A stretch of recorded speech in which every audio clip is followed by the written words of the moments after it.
Assalamualaikum warahmatullahi wabarakatuh. Hai para pencinta catur dan para catur mania, selamat datang kembali di Legenda Catur Dunia. Sedikit berita kawan mengenai kejuaraan dunia Rapid dan Blitz 2022 di mana akan digelar di Kazakhstan mulai tanggal 26 Desember sampai tanggal 30 Desember kawan.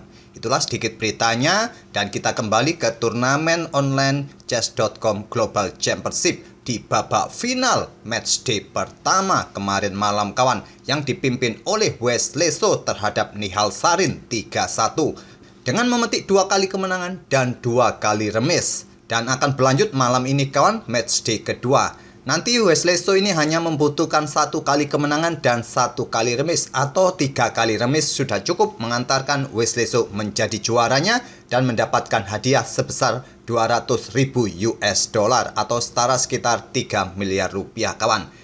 Tadi siang kita sudah melihat game pertama mereka kawan, sekarang gantian game ketiga mereka. Dan kembali Wesley So pegang putih di game ketiga ini mengawali dengan pion raja, pion E4. Pion G6 bermain dengan modern defense atau fierce defense, dan pion D4 gajah G7, kuda C3 terlebih dahulu, memilih pengembangan kuda menteri terlebih dahulu kawan, dan pion D6. Sekarang gajah E3 biasanya akan diikuti menteri berada di diagonal yang sama menantang pertukaran gajah Viajento, dan opsinya juga segera mungkin raja ini bisa melakukan rokade panjang. Nanti diikuti pion-pion sayap raja, serangan badai pion untuk membongkar struktur Viajento hitam sayap raja. Begitu juga melihat pergerakan gajah sudah ditempatkan di peta E3 yang kemungkinan menteri ke peta D2 opsi rokade panjang dipersiapkan juga oleh Nihal Sarin dengan pion A6. Pion-pion ini juga dipersiapkan untuk didorong di beberapa langkah berikutnya membentuk serangan badai pion sayap menteri. Menteri putih D2, kuda berkembang ke peta D7 untuk perkuat peta C5 nanti kawan jika pion-pion ini siap didorong nanti ke depan. Dan sekarang tak perlu menunggu lama, pion H4 mulai dimainkan. Pion H6 di sini akhirnya langsung rokade panjang Wesley So di langkah ketujuhnya. Tak perlu menunggu lama kawan, pion B5 mulai didorong oleh Nihal Sarin, dan di sini pion F3 terlebih dahulu dimainkan untuk memperkuat posisi pion E4-nya ataupun dukungan bagi pion G4-nya nanti kawan. Di sini gajah B7 terlebih dahulu, pion A3 kontrol peta B4 ini kawan, dan benteng C8 untuk memberikan dukungan. Pion C-nya bertarung di peta C5, raja bergeser ke B1, pion C5 tantangan diterima, pion D pukul pion C5 diambil balik dengan kuda. Di sini kuda G berkembang ke peta E2. Lanjut Wesley So juga tidak terburu-buru untuk mendorong pionnya kawan, karena kuda hitam juga belum berkembang, juga hitam belum memutuskan untuk segera rokade pendek. Apakah nanti ini raja akan ditempatkan tetap di pusat? Kita lihat saja. Dan di sini kuda kembali ke peta D7. Pion H5 menghentikan laju pion merupakan langkah terbaik, tapi mungkin yang jadi perhitungan adalah gantian pion G yang akan segera didorong kawan.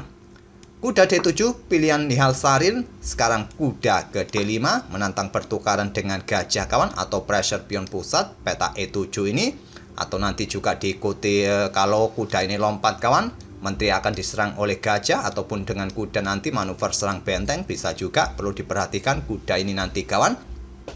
Dan barulah kuda G berkembang ke peta F6 menantang pertukaran kuda, diterima oleh Wesley So, diambil balik dengan kuda. Dan mungkin di langkah berikutnya juga persiapan rokade pendek, tapi pion H5 mulai dikorbankan oleh Wesley So kawan. Di sini langsung diambil oleh Nihal Sarin dengan kuda, dan bagusnya pada posisi ini pion G4 mulai didorong kawan. Kalau didorong kuda mundur, nanti diikuti dengan langkah gajah ambil pion yang ada di peta H6. Kuda mungkin mundur akan serang gajah ini kawan, bisa kalian backup dengan pion G5. Jika gajah sikat kuda, kalian bisa pukul balik. Gajah menghindar, pion H7 bisa kalian mainkan. Itulah jalur stockfish kawan, tapi Wesley So tak perlu menunggu lama untuk membongkar bangunan pion hitam sayap raja. Ini akan memaksa raja hitam akan tetap berada di pusat kawan, karena setelah diambil balik oleh pion G cukup riskan juga jika melakukan rokade. Kuda G3 ingin rebut pion ini, pion tidak didorong, nanti diikuti gajah mungkin melindungi pionnya kawan, tapi memilih dengan langkah benteng G8 terlebih dahulu menyerahkan pionnya. diambil langsung oleh Wesley So dan gajah ditarik mundur ke petak H8. Selain membuka akses benteng di lajur G, kawan juga menghindari ancaman kuda tetap berada di diagonal gelap panjang untuk memberikan dukungan bagi perwira yang lain melakukan serangan di posisi Raja Putih ke depannya. Pion G4 sekarang oleh Wesley So untuk membuka diagonal-diagonal bagi pergerakan gajahnya, kawan. Juga perkuat kuda di petak H5. Di sini menteri keluar ke petak C7, dan pada posisi kawan, langkah yang bagus adalah langkah kuda ini bergerak ke petak F4. Langkah ini bertahan, kawan, sekaligus juga bisa menyerang nanti, bertahan dari ancaman pion ini yang bisa didorong maju, tapi memilih dengan langkah pion C3. Jelas untuk blokade diagonal gelap ini ataukah nanti menantang pertukaran, kita lihat saja, tapi rasanya tidak mungkin bisa diblokade oleh pion E5 ke depan. Pada posisi ini, kawan, langsung membuat langkah pengorbanan pion ini merupakan pilihan terbaik, kawan. Nanti kalau diterima, pion E pukul pion D5, barulah benteng D8, kawan. Tapi kebalikannya, Nihal Sarin memilih benteng D8 terlebih dahulu, dan pada posisi ini, kuda ke F4 masih belum terlambat untuk backup petak D5.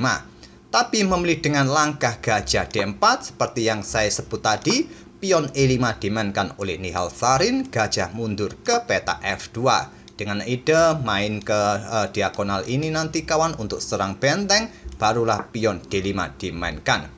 Gajah H4 terlebih dahulu, benteng naik ke petak D7 menghindari gajah, dan di sini menteri ambil pion H6, lanjut Wesley So. Mungkin kuda siap melakukan skak garbuan keluarga, memaksa gajah nanti akan pukul balik dan diambil balik oleh gajah, kawan.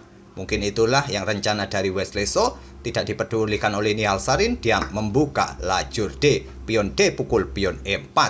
Dan membuka tantangan pertukaran benteng, diterima oleh Wesley So, diambil balik oleh menteri, persiapan menuju petak D1, kawan. Ancaman ini diantisipasi dengan langkah seperti yang saya sebut tadi, kuda bergerak ke petak F6, memaksa gajah sikat kuda. Karena posisi kuda melakukan garbuan keluarga, kawan, keluarga besar plus benteng, jadi terpaksa gajah sikat kuda. Diambil balik oleh menteri hitam belum sempat menuju ke petak D1, kawan, karena ancaman satu langkah berikutnya skak mat. Seumpama ke D1 skak, ya bisa remis permainan juga, diikuti dengan langkah gajah D5 skak, blokade dengan pion. Jika kalian sikat, kawan, disikat balik, putih menang. Bagusnya ya raja menghindar dari ancaman skak mat, tapi membuat langkah pengorbanan pion. Tapi nanti juga bisa berakhir remis, kawan, skak bolak-balik, dan sulit kalau blokade di sini ya tetap skaknya bolak-balik di area ini, kawan. Skaknya bolak-balik remis. Tapi Nihal Sarin memilih untuk melanjutkan pion E pukul pion F3 untuk mendapatkan materi. Menteri tidak bisa ambil balik karena mendapatkan sokongan dari gajah dan juga mengosongkan petak bagi pergerakan gajah ini, kawan. Oleh karena itu Wesley So menggeser rajanya langsung ke petak C1, dan bagusnya pada posisi ini, kawan, pion E4. Segera didorong dua pion bebas ini, kawan, yang nanti bisa merepotkan putih. Dan jika diikuti langkah-langkah presisi, mungkin juga salah satu perwira putih ini akan tewas di langkah berikutnya, hitam menang. Tapi Nihal Sarin memilih dengan langkah menteri ke petak C7 untuk membackup pionnya ini, kawan. Dan di sini pion A4 lanjut Wesley So membuat langkah pengorbanan pion untuk mengosongkan jalur bagi gajahnya bergerak ke petak C4 jika diterima, kawan, membuat langkah pengorbanan dan bisa skakmat juga. Nanti ya paling bagus raja bergeser ke F8 terlebih dahulu. Di sini gajah C6 dipilih oleh Nihal Sarin dan gajah bergerak ke petak G3 untuk hantam pion ini, kawan, mengepin pion pada posisi ini. Di sini benteng G6, langkah yang sangat logis untuk serang menteri, tapi bukan pilihan terbaik. Pilihan terbaik adalah gajah ini bergerak ke petak D5, kawan. Kalau ada serangan gajah ambil pion serang menteri di posisi ini, menteri bisa menawarkan pertukaran menteri langsung. Tapi memilih benteng bergerak ke petak G6, memberikan kesempatan menteri melakukan serangan di baris belakang. Menteri H8 skak, raja naik ke petak E7 diikuti dengan langkah gajah bergerak ke D3.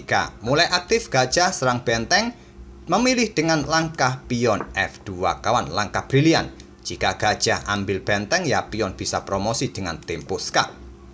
Di sini Wesley So tidak tertarik langsung ambil pion F2. Kalau diambil, kawan, ya pion E4 akan dimainkan. Tak perlu kita perpanjang variasi ini, tapi Wesley So melangkah untuk mendapatkan tempo terlebih dahulu. Gajah H4 skak, dan di sini mengusir raja. Kalau bergerak ke petak terang, gajah terang akan ikut bermain kawan. Dan bila diblokade oleh pion F6, maka bahaya, benteng juga bisa jatuh kawan. Oleh karena itu, raja bergerak ke petak D6, lanjut nihal sarin, barulah sekarang gajah ambil pion F2. Apakah nanti diikuti dengan pion B4, melakukan ancaman skak di diagonal ini? Bisa juga. Memaksa gajah ke petak terang, diusir oleh gajah terang nanti ke depannya kawan. Benteng E6 terlebih dahulu, lanjut nihal sarin untuk dukungan juga bagi pionnya untuk ancam gajah. Di sini menteri bergerak ke petak F8. Blokade oleh menteri ke petak B8 skak. Di sini diblokade oleh menteri lagi kawan, menteri kembali ke petak F8. Dan langkah bagusnya ya bolak-balik dan terjadi remis. Tapi nihal sarin memilih dengan benteng ke petak E7, langkah blunder. Nihal sarin butuh kemenangan, jadi dia tidak ingin bermain mengulangi langkahnya kawan. Walaupun dia juga dalam masalah kontrol waktu kawan, hanya tinggal beberapa detik saja. Dan pada posisi ini, pion B4 merupakan pilihan terbaik kawan untuk memberikan ancaman serius di diagonal ini dan ancaman skak mat tentunya. Tapi di sini bermain dengan langkah gajah F5 kawan, melewatkan langkah yang cukup manis. Akhirnya pion B pukul pion A4, tidak memberikan kesempatan pion B4 dimainkan. Kalau dimainkan ya end pasen kawan. Menteri bergerak ke petak H6, pilihan Wesley So, dan di sini raja bergerak ke petak D5, langkah blunder. Bagusnya membuat langkah pengorbanan benteng, diambil oleh gajah, diambil balik oleh pion. Tapi membuat langkah blunder, raja bergerak ke petak D5, dan ancaman skak mat sudah tak terhentikan kawan. 4 langkah berikutnya skak mat, menteri D2 skak, raja C4, dan menteri D3 skak. Lebih cepatnya adalah dengan pion B3 skak. Kalau diambil oleh raja kawan, ancamannya gajah D3 terlebih dahulu. Eksekusi di sini nanti bisa skak mat. Kalau dengan pion A3 kawan, sama nanti juga di sini pun juga bisa skak mat. Kalau di sini tadi pion diambil oleh pion, ya bisa dilanjut dengan langkah menteri bergerak ke petak D3 skak mat. Tapi Wesley So memilih dengan menteri D3 terlebih dahulu ketimbang pion B3 kawan. Tapi di langkah berikutnya pun juga skak mat kawan, raja ke petak B4 dan menteri J3 skak mat. Lagi-lagi kawan, nihal sarin kena ancaman skak mat dari Wesley So. Pada game pertama pun juga begitu kawan, ancamannya skak mat 2 langkah tak terhentikan, akhirnya resign terlebih dahulu sebelum kena skak mat. Tapi di game ketiga ini ya diakhiri sampai skak mat oleh nihal sarin di langkah ke-43. Itulah kawan, untuk hari ini kita sudah mengulas 2 partai yang dimenangkan oleh Wesley So pada game pertama dan game ketiga di matchday pertama final Chess.com Global Championship 2022. Semoga permainan dari kedua pemain tadi bisa menghibur kalian dan kita akan bertemu di video-video berikutnya. Terima kasih. Wassalamualaikum warahmatullahi wabarakatuh.